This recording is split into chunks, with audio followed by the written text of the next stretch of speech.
Hi friends, it's Ms. Mackenzie, your K-12 district teacher librarian, and this week's Makerspace activity is going to be to create a 3D monster because Halloween is right around the corner. So here I am at our school district website. I'm going to our library homepage and clicking on the Makerspace slides just to remind everyone where they live. And every Makerspace project celebrates the engineering design process. And I think we'll really kind of go through the cycle with today's project. So we are designing a freestanding monster. And you're going to get a piece of paper, a pipe cleaner, possibly cut in half, and that's about it. You may get some little googly eyes as well. All right, so very minimal supplies for this adventure. So let me pop open my document camera. There are those Google eyes. You'll need a glue stick and a scissors.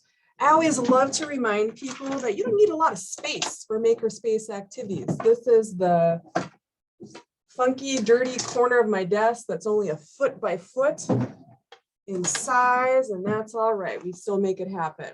All right. So because it's October, everyone gets an orange sheet of paper. And I took the liberty of cutting a pipe cleaner in half because that can be hard for some of our really young friends. But yeah, how can we create a 3D freestanding monster out of this piece of paper? And so we have a lot of first grade friends and second grade friends joining us weekly for these activities, as well as some fourth and fifth grade friends. So to differentiate for all of our friends, I'm going to go ahead and come up with a design that I think our first grade friends can do with their fine motor skills. And then fourth grade friends, I really want you all to freestyle and see what you come up with. Okay, so for our younger friends, I think that we may just make a tube out of half of this sheet of paper, because a tube is freestanding and it's, you know, a 3D freestanding object. So I just cut my sheet of paper in half. You know, you could make it bigger or smaller if you wanted to. Just for fun, I'll make it a little smaller.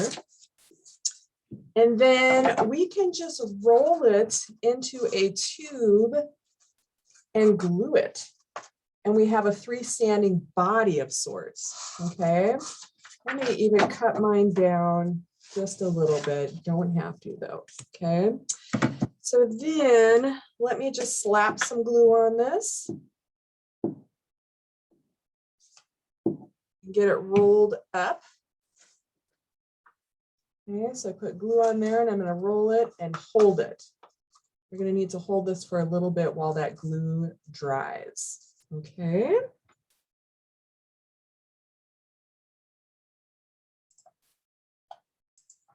All right, so while I'm holding my tube to dry, again, let's look at the engineering design process.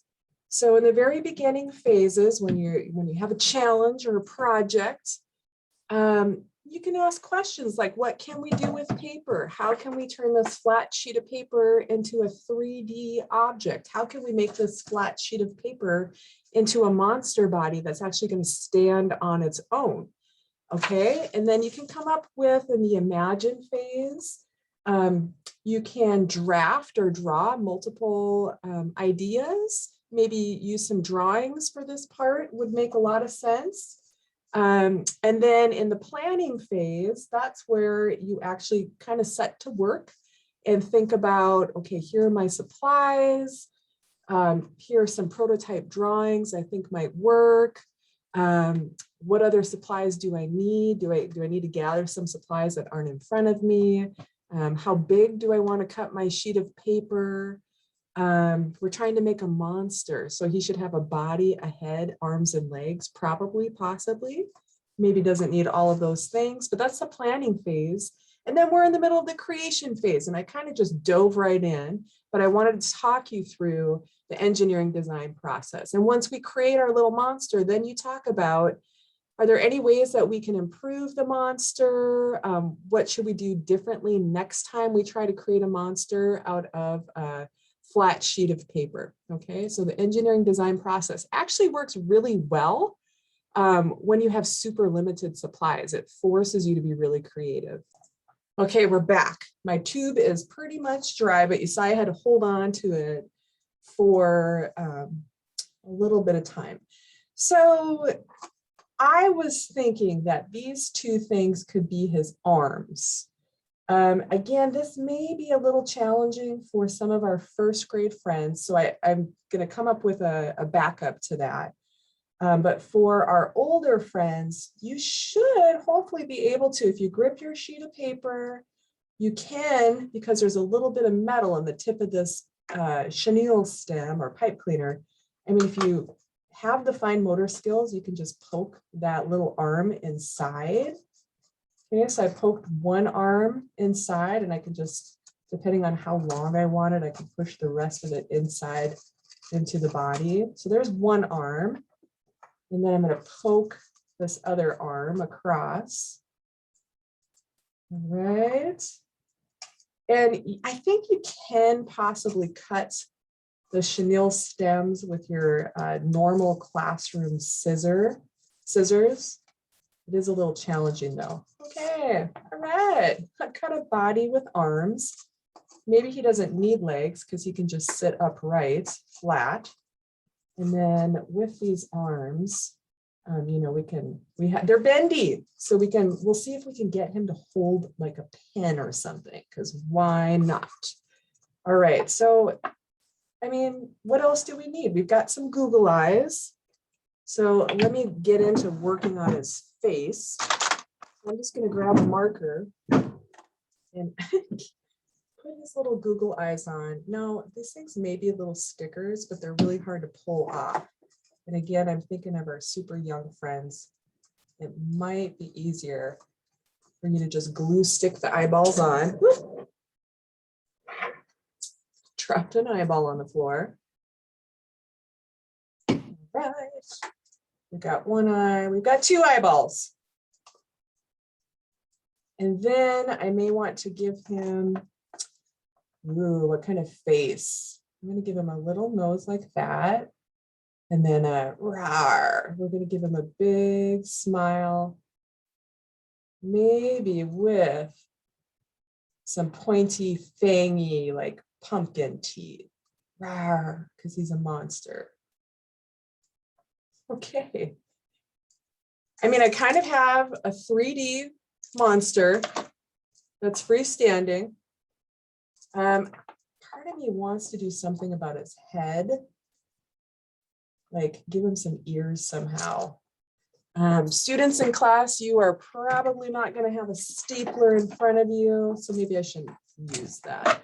I'm wondering, I'm curious if I can maybe just, what's going to happen if I try to shape his head by just cutting out a notch. Well, kind of makes it look like he has ears. Okay. Am I creating a kitty pumpkin monster? I think I just started creating a kitty pumpkin monster. So why not turn him into a kitty pumpkin monster? Oh, I just moved his eyeballs. They weren't dry. Okay, let's move him back and see if we'll be okay here. Still sticky. Okay. Right. Okay, so I ended up creating kind of a kitty pumpkin monster with some arms that's freestanding. There are so many different things you could do with this. There's no right or wrong when we're doing makerspace activities. In fact, the point of them is to be innovative and creative and think outside of the box and come up with super innovative ideas and designs. So last thing, I want to see, can this little guy actually hold something with his arms, like my pen? Or will my pen be too heavy and cause him to fall over? This is, you know, whenever I create these, I always love to do some kind of challenge at the end. Like you made your thing, now what can you do with it? So is he strong enough to hold this pen? Oh, I don't think that's going to work. What can he hold? Like what is he strong enough to hold that I have in my desk? I mean, I've got like a little, can you hold this? Is this lighter? Nope, that's not going to work. But can he hold a little jelly bean from last year? Yeah. Okay. So then maybe the challenge, especially for our older friends, would be design your freestanding 3D monster. And then the challenge would be is how can you design your monster to hold the most weight?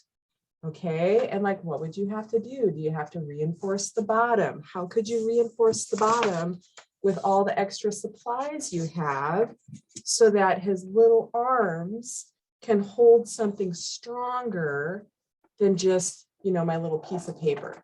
Okay, so I am super excited to see what everyone comes up with for this design challenge. And thank you all. We'll see you again next week for another Sayusla Makerspace to Go Kit activity.